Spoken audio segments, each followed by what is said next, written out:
नमस्कार, भयम राष्ट्रिय जागरियाममा स्वागत छ। म मदन खाती।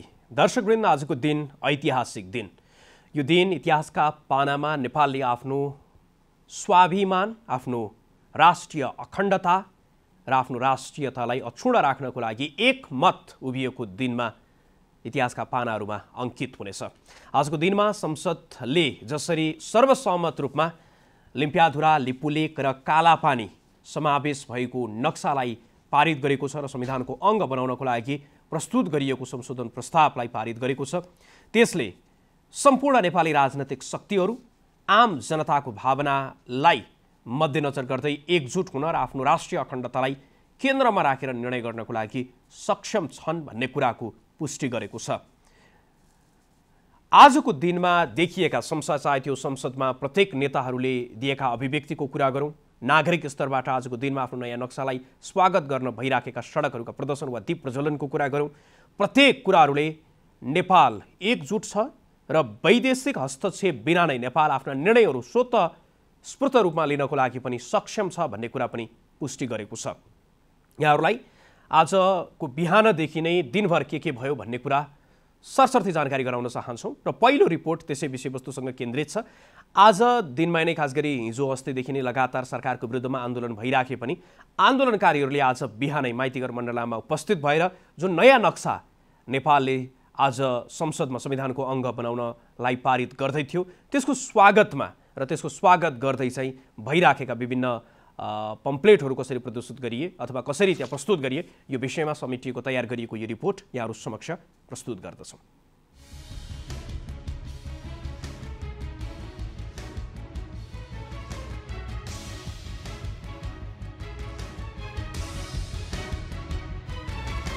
स्वतःस्फूर्त सरकार विरुद्ध सडकमा देखिएका आन्दोलनकारीले नेपालको नयाँ नक्साको स्वागत गरेका छन्।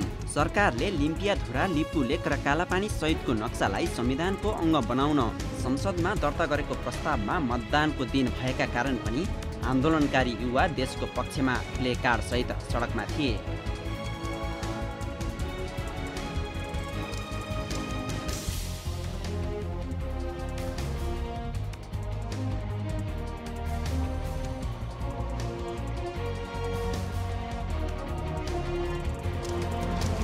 यही दिनदेखि सरकारको विरोधमा उनीहरू देशभर नै सडकमा छन्। 100% PCR परीक्षण हुनुपर्ने, परीक्षणको दर र दायरा पनि बढाउनु पर्ने, विश्व स्वास्थ्य संगठनको मापदण्ड अनुसार क्वारेन्टिनको व्यवस्थापन गर्नुपर्ने, कोरोना नियन्त्रणको अग्रमोर्चामा खटिएका स्वास्थ्यकर्मीदेखि सुरक्षाकर्मीसम्मको सुरक्षालाई ध्यानमा राख्नुपर्ने, विदेशबाट आएका नेपाली नागरिकको व्यवस्थापनलाई चुस्त बनाउनु पर्ने र कोरोना संक्रमण नियन्त्रण र रोकथाममा खर्च भएको 10 अर्बको हिसाब किताब सार्वजनिक गर्नुपर्ने उनीहरूका माग छन्। यो हाम्रो पर्सनल हो हैन, हाम्रो पोलिटिकल आइडिया भन्ने आफ्नो होला हैन। म पर्सनली कुनै पोलिटिकल पार्टीसँग इन्भल्भ छैन हैन, तर यो भाइहरूले गरेको रहेछ। म त 40 नागिसकेँ हैन, 45 नागिसकेँ भन्नु पर्यो हैन। यो यङ भाइहरूले गरेको हो हैन, त्यसको लागि हामीले सपोर्ट गरेको। म त पर्सनली 46 सालमा पनि उत्रेको एसएलसी दिएर बसेको थिएँ। हामी वी वान्ट डेमोक्रेसी भनेर निस्केको हो। त्यति बेला त्यतिकै बिस्तारै बिस्तारै निस्क्यो, ठुलै चेन्ज आयो। हामी एज अ मेडिकल प्रोफेसनहरूले पनि हैन पिपी पाइरा छैनौँ के, जबकि गभर्नमेन्टले कार्पेटदेखि लिएर यस्तो नाना थरीको कुराहरू आउँछ। जब हामी एउटा डक्टर भएर पनि पिपी पाएको छैन। We are working without PPE. N95 पनि हाम्रो आफ्नो पैसाले किनेर हामीले उपचारहरू गरिरहेछौँ होइन। तैपनि यस्तो अवस्थामा पनि यदि गभर्नमेन्टले हेरचाह गर्छ भने, यदि कसैले पनि बोल्दैन भने हामी युथले बोल्छौँ। बिकज वी आर एजुकेटेड, हामीले बोल्छौँ। वी निड हिसाब and we are not against government. अहिले जुन चाहिँ यो म्यापकोमा भन्छ we are supporting the government, यो म्यापकोमा we are supporting the government, तर यो करप्सनको कुरामा मात्र we are not supporting the government. यता आन्दोलनमा कोही आन्दोलनकारी रमितीको रूपमा पनि जम्मा भएका थिए। अनि हाम्रो अलिकति कुबुद्धि पनि भयो के, एउटाको लैलमा हामी सबैजना आयो होइन। तर हामी किन आयो होइन, एकजना आउँछन्, दुईजना आउँछन्, तर 12जना आउँछन् भनेको त यो भेडापन्थी भयो नि होइन। तर हामीलाई के विश्वास गर्नुपर्छ भने हामी प्रोटेस्ट गर्न आउनुभन्दा अगाडि किन हामी नेपालको प्रोटेस्ट गर्दैछौँ त्यो त थाहा हुनुपर्छ नि होइन। यो मानिसहरू त त्यसै कुद्दै आएछन्, ए मुर्दाबाद भनेको छन्, यस्तो त भएन नि। स्वतःस्फूर्त भइरहेको आन्दोलनमा राजनीतिक व्यक्तिदेखि विदेशी नागरिकको पनि उपस्थिति देखिन्थ्यो। प्रहरीले भने विदेशी नागरिकलाई प्रदर्शन स्थलबाटै नियन्त्रणमा लिएको थियो। आन्दोलनमा सहभागी भन्छन् सरकारले जनताको स्वास्थ्यमा खेलवाड गर्नु भएन र कोरोनाको संक्रमण नियन्त्रणको प्रभावकारी कदम चाल्नु पर्यो। नेपाल जोगाउनु एउटा सरकारले जोगाउने होइन, नेपाल त नेपालीहरूले जोगाउने र अहिले कोरोनाको बेलामा त नेपालीहरू स्वस्थ रहनु पर्यो अनि नेपालीहरू सुरक्षित रहनु पर्यो। हजारौँ लाखौँको सङ्ख्यामा नेपालीहरू मर्ने, खालि कोरोनाले मात्र होइन मानसिक तनावले मर्ने, विदेशबाट नेपाल आउनु नपाएर मर्ने, भोकमरीबाट मर्ने होइन, आत्महत्याको श्रृङ्खला यसरी बढिया छ। अहिले 1300जना त लकडाउन पछि मरिसकेको छ आत्महत्या होइन, हत्याको श्रृङ्खला बढेको छ। यस सम्बन्धी चाहिँ सेवादायी सेवक सरकारको रूपमा तपाईँहरूले लिनुहोस् भनेर यो अपिल हो। उता सामाजिक सञ्जाल फेसबुकको एक समूहबाट सुरु भएको आन्दोलनकै कारण सरकारले कोरोनाको संक्रमण नियन्त्रण र रोकथामको लागि भएको खर्चको विवरण सार्वजनिक गर्न बाध्य भएको छ। सार्वजनिक विवरण अनुसार कुल 8,39,11,79,000 रुपियाँ खर्च भएको छ। यसअघि सार्वजनिक विवरण अनुसार 9,87,00,00,000 रुपियाँ खर्च भएको जनाएको थियो। शनिबार भएको खर्च विवरणमा झन्डै 1.5 अर्ब रुपियाँ घटेको देखिन्छ। सार्वजनिक विवरण अनुसार रक्षा मन्त्रालयले 2,40,00,00,000 रुपियाँ खर्च गरेको छ। स्वास्थ्य मन्त्रालयले 1,58,52,00,00,000, गृह मन्त्रालयले 2,45,00,00,000, शहरी विकास मन्त्रालयले 1,42,00,00,000, संस्कृति पर्यटन तथा नागरिक उड्डयन मन्त्रालयले 5,20,00,000 र शिक्षा मन्त्रालयले 2,69,00,000 खर्च गरेको छ। खर्चमध्ये 3,90,00,00,000 औषधिमा, पूर्वाधारमा 1,12,00,00,000, जनशक्ति परिचालनमा 5,83,00,000, क्वारेन्टिन निर्माणमा 13 करोड र अन्यमा 40 करोड खर्च भएको सरकारले जनाएको छ।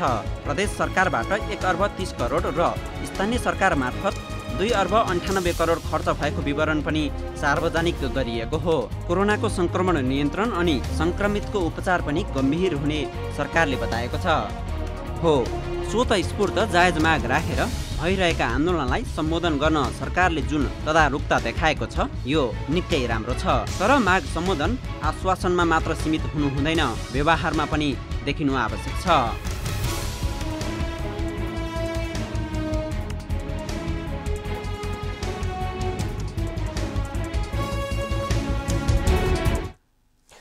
दर्शक यहाँहरूलाई हामीले जुन रिपोर्ट प्रस्तुत गर्यौँ, मुख्य गरी त युवाहरू सडकमा आज जसरी उपस्थित भइराखेका थिए त्यसमा दुईवटा कारण देखिन्थ्यो। एउटा नयाँ नक्सा, खास गरी लिम्पियाधुरा, लिपुलेक र कालापानी समेटेर तयार पारिएको जुन नक्सा आज संविधानको अङ्ग बनाउनको लागि संसदमा त्यो विचाराधीन थियो त्यति बेलासम्म र अहिले त्यो पारित भइसकेको छ।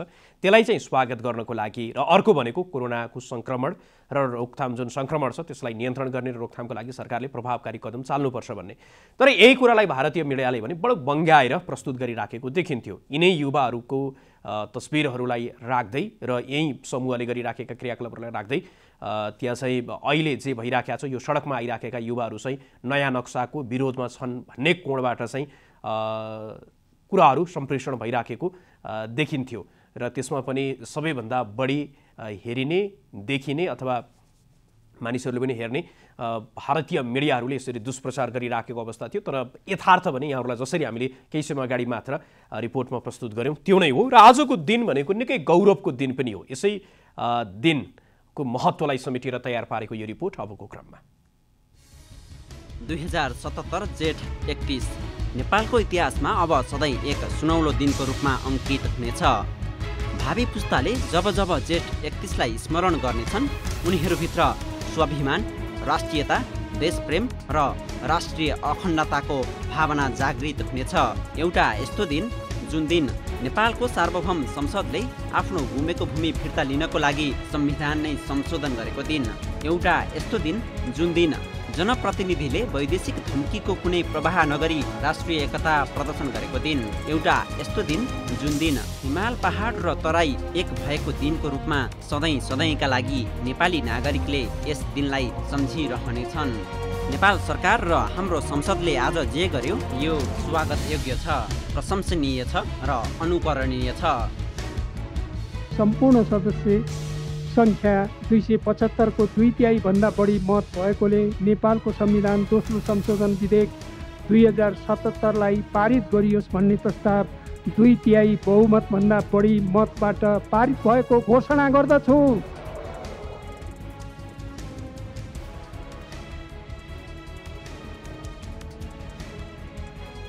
हाम्रो संसदले अभूतपूर्व राष्ट्रिय एकताका लागि भारतलाई नेपाली भूमि फिर्ता गर्नका लागि आह्वान गरेको छ। नेपालले लिम्पियाधुरा, लिपुलेक र कालापानीलाई समावेश गरी आफ्नो नयाँ राजनीतिक तथा प्रशासनिक नक्सालाई संविधानको अङ्ग बनाए पनि कालापानीमा भारतीय फौजको परेड रोकिएको छैन। ऐतिहासिक तथ्यले यो भूमि नेपालको पुष्टि गरेको छ, तर भारतीय बलमी चाहिँ कायमै छ। त्यसको विरुद्धमा नेपालको संसदले जे गर्यो राम्रो गर्यो, सही गर्यो, किनकि ऐतिहासिक तथ्य र प्रमाण नेपालको पक्षमा नै छ। सुगौली सन्धि नेपाल र तत्कालीन इस्ट इन्डिया कम्पनी बीच युद्ध समाप्तका लागि भएको सम्झौता हो। यही सन्धिकै आधारमा हाल नेपालको सीमा निर्धारण गरिएको हो र सुगौली सन्धिको धारा 5 मा नेपाल र भारतको पश्चिमी सिमाना महाकाली नदीलाई तय गरिएको छ। यसको आधारमा महाकाली नदी पूर्वमा पर्ने लिम्पियाधुरा, लिपुलेक र कालापानी नेपालको भएको जग जाहेर छ। विक्रम सम्वत 2015 को निर्वाचन पहिलो आम निर्वाचन हो। त्यति बेला 109 निर्वाचन क्षेत्रमा 9 राजनीतिक दलका 786 उम्मेदवारले प्रतिस्पर्धा गरेका थिए र मतदाताको सङ्ख्या 42,46,468 थियो। यी मध्ये केही मतदाता लिपुलेक र कालापानी क्षेत्रका बासिन्दा पनि रहेका पाइन्छ। लिम्पियाधुरा, लिपुलेक र कालापानी क्षेत्रमा नेपालले विक्रम सम्वत 2018 मा भैरव रिसालको नेतृत्वमा जनगणना नै गरेको थियो। वरिष्ठ पत्रकार भैरव रिसाल त्यतिबेला केन्द्रीय तथ्याङ्क विभागमा शाखा अधिकृत हुनुहुन्थ्यो। उहाँको नेतृत्वमा गरिएको जनगणनामा 2018 असार 8 गतेसम्म नाभी, कुती र गुन्जी गाउँमा जन्मिएका नागरिक समेटिएका छन्। नाभी, कुती र गुन्जी गाउँ यदि नेपालको हुँदैन थियो भने नेपालले किन जनगणना गर्थ्यो?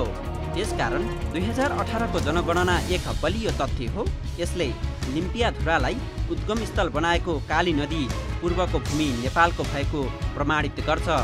भारतले आफ्नो भनी सैनिक उपस्थिति जनाएको क्षेत्र कालापानीका नेपाली नागरिक 1995 सालदेखि नै नेपाल सरकारलाई तिरेका रसिद अहिले पनि राष्ट्रिय अभिलेखालयमा सुरक्षित नै रहेका छन्।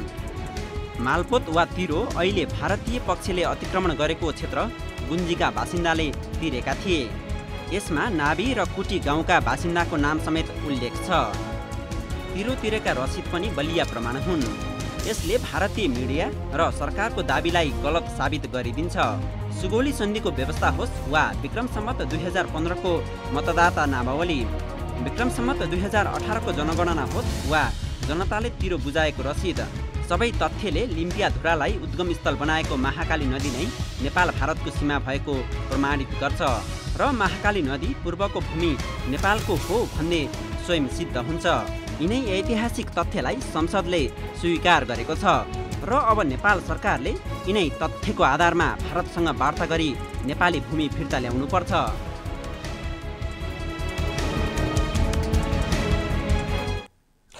दर्शकवृन्द, यिनै ऐतिहासिक तथ्यलाई आजको दिनमा संसदले स्वीकार गरेको छ र यिनै ऐतिहासिक तथ्यको आधारमा नेपाली भूमि फिर्ता हुनु पर्यो र भारतीय बल मिच्याइ र अतिक्रमण चाहिँ त्यहाँबाट हट्नु पर्यो भन्ने कुरा नेपाली संसदले पनि त्यसलाई जोरदार रूपमा उठाएको छ। र आज नेपालमा नेपाली राजनैतिक नेतृत्वले जुन तरिकाले आफ्ना अभिव्यक्तिहरू प्रस्तुत गर्नुभयो त्यसले देशमा अभूतपूर्व राष्ट्रिय एकता भएको कुरा पनि, त्यो सन्देश पनि, खास गरी नक्साको विषयलाई लिएर अथवा राष्ट्रिय आवश्यकताको विषय र राष्ट्रिय महत्त्वका विषयमा चाहिँ नेपालका प्रत्येक राजनैतिक शक्तिहरू एकजुट छन्, एकतामा रहेका छन् भन्ने कुरा पनि, त्यो सन्देश पनि दिएको छ। तिनै अभिव्यक्तिहरू यहाँहरू समक्ष प्रस्तुत गर्दछौँ। हिजो राजतन्त्र, खास गरी निरङ्कुश पञ्चायती तानाशाहीको प्रारम्भिक दिनमा राजतन्त्रले गुमाएको भूमि गणतन्त्रले फिर्ता लिने ठाउँमा हामी आइपुगेका छौँ र त्यो गर्वको साथ राजतन्त्रले गुमायो, गणतन्त्रले लिँदैछ। त्यो ऐतिहासिक गौरव हाम्रो यो सदनलाई प्राप्त हुँदैछ। नेपालको राष्ट्रिय स्वाधीनतालाई सुदृढ गर्ने, भौगोलिक अखण्डतालाई सुदृढ गर्ने एउटा महान अभियानकै क्रममा हामी यहाँ आइपुगेका छौँ। यहाँ आइपुग्दा हामी देशको गुमेको भूभाग फिर्ता लिने प्रक्रियाको एउटा नयाँ चरणमा हामी आइपुगेका हौँ। आज यो विषयलाई यति संवेदनशील गम्भीर राष्ट्रिय विषयलाई सहमति बनाउँदै, किनकि बीचबीचमा हामी सबैलाई थाहा छ सर्वदलीय बैठकहरू बस्दै सहमतिको निम्ति प्रयासहरू गर्दै र यो विषयको गाम्भीर्यता र जिम्मेवारी र संवेदनशीलता अनुसार नै राष्ट्रिय समझदारी बनाउँदै अहिले सरकारले यसलाई संविधान संशोधनद्वारा हाम्रो नक्सा जसरी संविधानमा लोगोको रूपमा प्रतीकको रूपमा इङ्गित छ त्यसलाई सच्याउने पहल कदमी जो गर्यो त्यसको लागि म सम्माननीय प्रधानमन्त्री नेपाल सरकारलाई विशेष धन्यवाद भन्न चाहन्छु र यसमा साथ दिने सबै राजनीतिक दलहरू, नागरिक समाज र आम नेपाली जनतालाई पनि म हृदयदेखि आभार प्रकट गर्न चाहन्छु, बधाई भन्न चाहन्छु र धन्यवाद भन्न चाहन्छु। संविधानको संशोधन विधेयकमाथि नै केन्द्रित रहेर के कुरा भन्न चाहन्छु।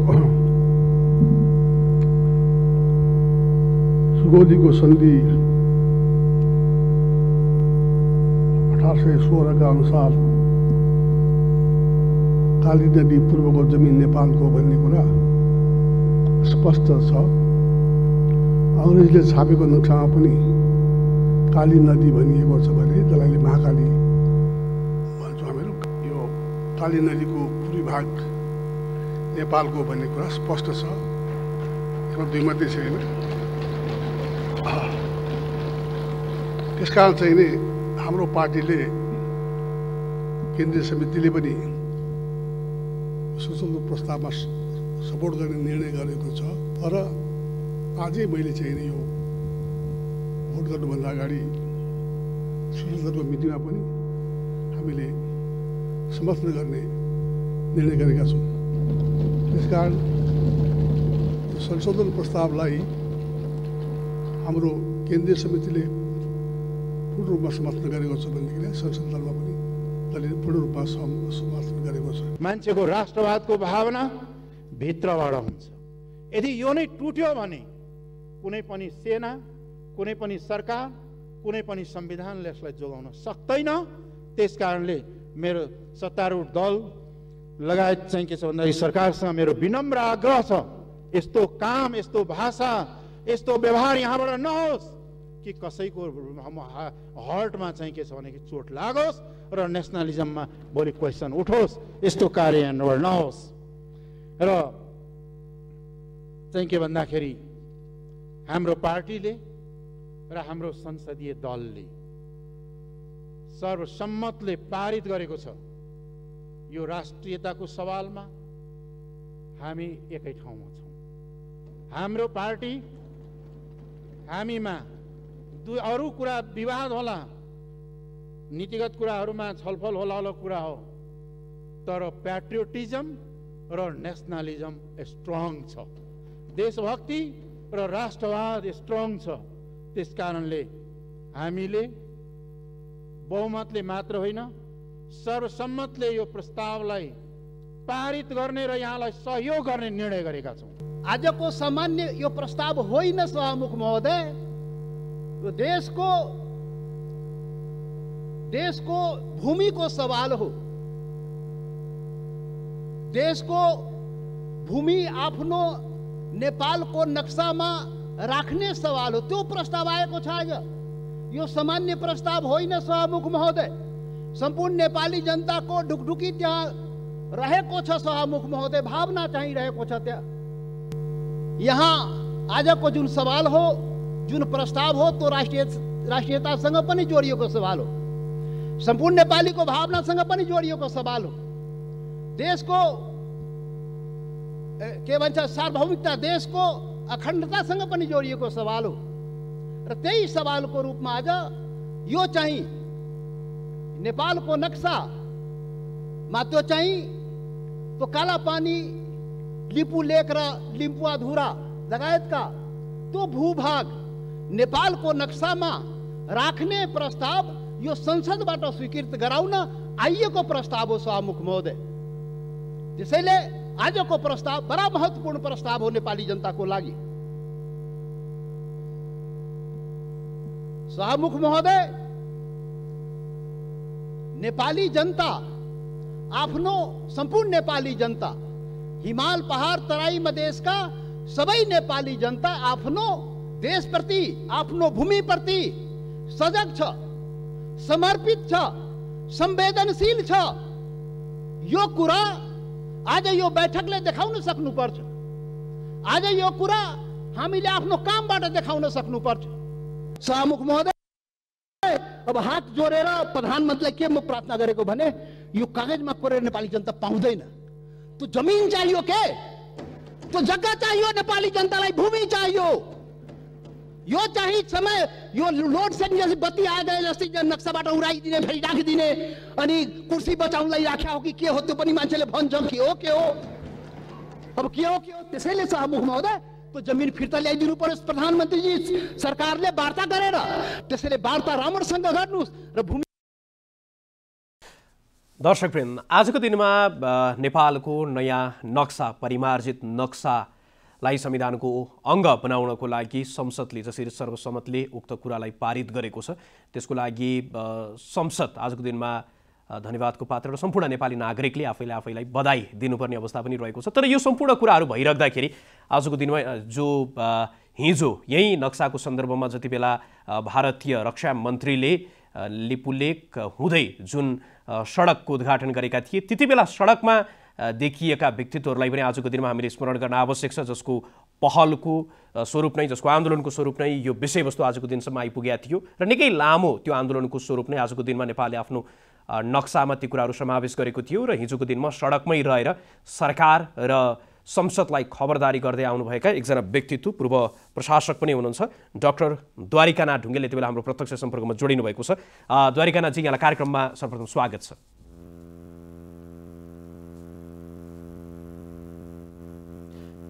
यहाँ हाम्रो आवाज सुनिराख्नु भएको छ, यहाँलाई कार्यक्रममा स्वागत छ।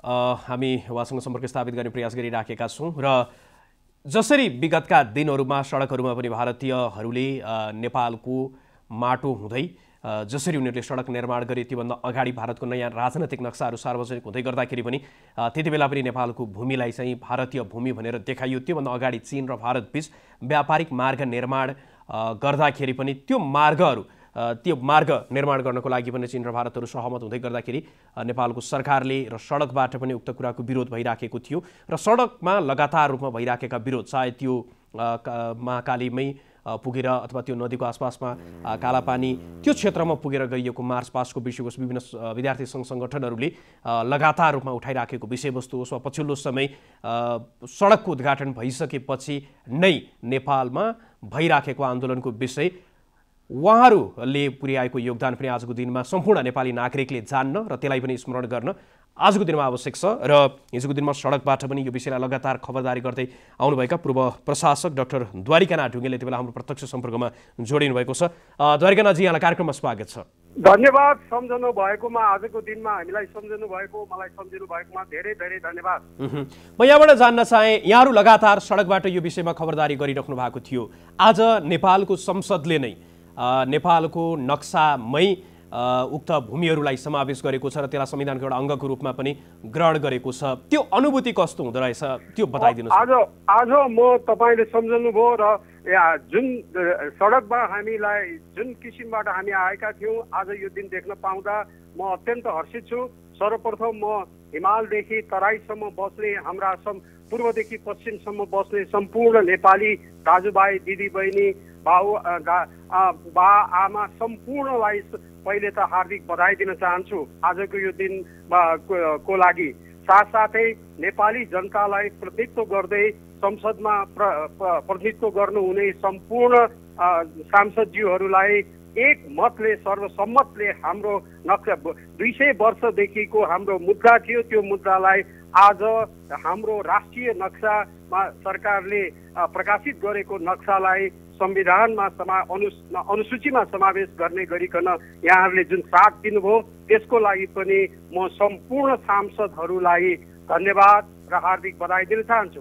र यस अवसरमा आज म यो आन्दोलनमा सडकदेखि यहाँसम्म साथ दिने र सडकदेखि सदनसम्म यो विषयलाई उठाएर यसलाई टुङ्गोमा पुर्याउने नक्सा प्रकाशित गराउने र नक्सालाई संविधानको अनुसूचीमा समावेश गर्नको लागि जसले जहाँबाट प्रयास गर्नुभयो ती नेपाल भित्रका नेपाल बाहिरका र भारतमै रहेका नेपाली मित्रहरूलाई पनि हार्दिक धन्यवाद भन्न चाहन्छु। विशेष गरी नेपालीहरू जहाँ बसेका हुन् उनीहरूलाई हार्दिक बधाई पनि भन्न चाहन्छु। अब हिजोको दिनमा यहाँहरूले बौद्धिक रूपमा प्राज्ञिक रूपमा चलाइराखेको छलफल सडकमै गएर गरिराखेको आन्दोलनकै कारण र त्यसले पनि आजको दिनमा राजनैतिक दल राजनैतिक नेतृत्वलाई पनि त्यो नक्सा समावेश गरेर संविधानको अङ्ग बनाउनको लागि त्यो साहस बटुल्नको लागि पनि निकै मद्दत गरेका थियो। अब यो नक्सामा त हामीले समावेश गरिसकेका छौँ, नक्सामा त त्यो भूमि हाम्रो भइसकेका छ। वास्तविक रूपमै त्यहाँ रहेका भारतीय सेनालाई उनीहरूको भूमिमा फिर्ता पठाउने र त्यहाँ रहिराखेको जुन जमिन छ त्यो आजको दिनमा पनि भारतीय कब्जामा छ, भारतीय कब्जाबाट हटाएर नेपालीहरूले भूचलन गर्नको लागि चाहिँ अबको चुनौतीहरू के देख्नुहुन्छ? धन्यवाद, अत्यन्त राम्रो प्रश्न गर्नुभयो। यसमा म कसरी म आफ्ना धारणा राखौँ भने पहिलो कुरो नक्सा जारी गरिनु पहिलो खुड्किलो पहिलो पाइला चालिएको हो, हामीले चालेका हौँ। आज संसदले पारित गर्नु दोस्रो हामीले पाइला चाल्यौँ। यो सुरुवातको दोस्रो पाइला मात्रै चालिएको हो, किनकि भारत त्यो 395 अथवा लगभग 400 वर्ग किलोमिटर जमिन भारतीयहरूको कब्जामा छ। त्यहाँ भारतीयहरूले सैनिकरण गरेका छन् र उनीहरूले राज्य चलाइरहेका छन्। त्यस कारणले अबको यो अहिले आजदेखि नेपालको लागि यो चुनौती अवसर र खुसी चुनौती अवसर सबै हो। र अब जहाँसम्म तपाईँको प्रश्न छ कसरी ल्याउने भन्ने कुरामा तपाईँले भनिसक्नुभयो, त्यो भारतीयहरूको कब्जामा छ, उनीहरूले नै राज्य प्रशासन चलाइरहेका छन्। साथसाथै आज एउटा मैले कुनै भारतीय पत्रिकामा पनि देखेँ, उनीहरूले त्यहाँका व्यक्तिहरूलाई ठुल्ठुला पदमा पुर्याइसकेका छन् भन्ने कुराको पनि खबर मैले सुने। त्यसको मतलब के हो भने तिमीहरू जतिसुकै फुर्ती लगाऊ, हामीले त्यहाँका व्यक्तिहरूलाई हामीले हेरिराखेका छौँ, हामीले ठुल्ठुलो पदमा पुर्याएका छौँ, हामीले सब सुविधा दिएका छौँ भन्ने सङ्केत दिएको। यो कुरालाई पनि सरकारले ध्यान राख्नुपर्छ। अब त्यहाँ जमिन त हाम्रो नक्सामा आयो, तर वास्तविक रूपमा त्यो अझ पनि भारतीयहरूकै कब्जामा रहेको हुनाले अबको आगामी दिनहरू अझ चुनौतीपूर्ण छन्। त्यो चुनौतीलाई हामीले सामना गर्नुपर्छ, राष्ट्र एक भएर सामना गर्नुपर्छ र सरकारले पनि मेरो र तेरो नभनिकन सम्पूर्ण राष्ट्रलाई जसरी आज सदनमा सम्पूर्ण सांसदहरूले हामी नेपाली हौँ भन्ने कुराको परिचय दिए, त्यो परिचयलाई वर्तमान सरकारलाई नेतृत्व गरिरहनुभएका प्रधानमन्त्री केपी शर्मा ओलीजीले सम्पूर्ण राष्ट्रलाई साथमा लिएर अब भारतलाई छिटोभन्दा छिटो वार्तामा आऊ भन्नुपर्ने हुन्छ। त्यसको लागि तयारी सरकारले गरिरहेको होला, तर सरकारले पनि कहिलेकाहीँ अपरिपक्व जुन किसिमको निर्णय गरेर भ्रम सृजना गर्यो। नक्सा हामीले जारी गरिसकेका छौँ, हामीसँग प्रमाण छौँ भन्यो, तर अब नक्साको प्रमाणको सङ्कलनको लागि भनेर जुन किसिमको समिति गठन गर्यो त्यो अत्यन्त अपरिपक्व निर्णय हो सरकारको। त्यो निर्णयलाई तुरन्त फिर्ता लिनुपर्छ र अब हामीले भारतसँग वार्ता गर्नुपर्छ। भारतले त्यसै वार्तामा आउला जस्तो मलाई लाग्दैन, किनभने भारत नेपाललाई गलाउने नै दृष्टिकोणमा रहेको म बुझ्दछु। भारतीय बुद्धिजीवीहरू पनि हाम्रो बुद्धि र हाम्रो क्षमता छैन भन्ने किसिमको प्रक्षेपण गरिरहेका छन्। त्यहाँका समाचार माध्यमहरूले हुँदा नेपाली सेना र भारतीय सेनाको तुलना गरिरहेछन् र अत्यन्त आक्रामक रूपमा प्रस्तुत भइरहेछन्।